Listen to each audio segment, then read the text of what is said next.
jangan khawatir. Mlaku-mlaku. Aja guyu. Oh, gowo dimet lho kamu yo.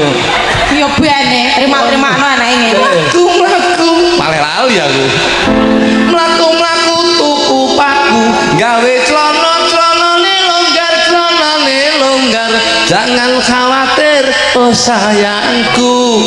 Awakmu koyo beduk langgar. Jebak. Ngono kuwi ra setia Mas Mito. Ngono kuwi ra setia.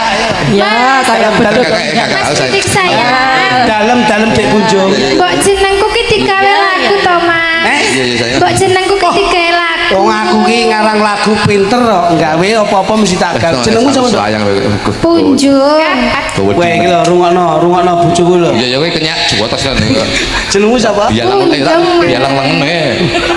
Kowe arep lengene sapa sih balang? Tak bilang lengen kowe.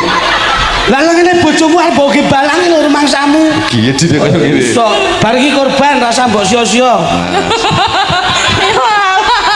Bar iki idol aja aja mbok sia-sia. Wis korban perasaan no, Mas. Alah. Alon toh.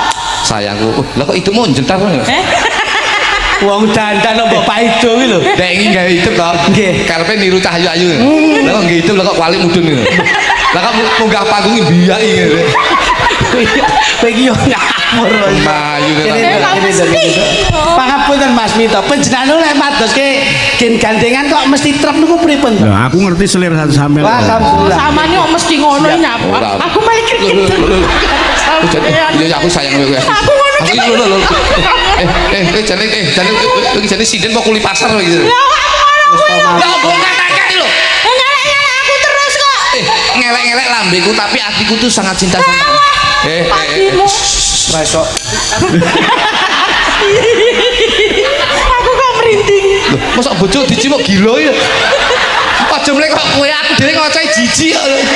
Lah marahi Jajal praktek dolar nyipok piye jajal? gak pernah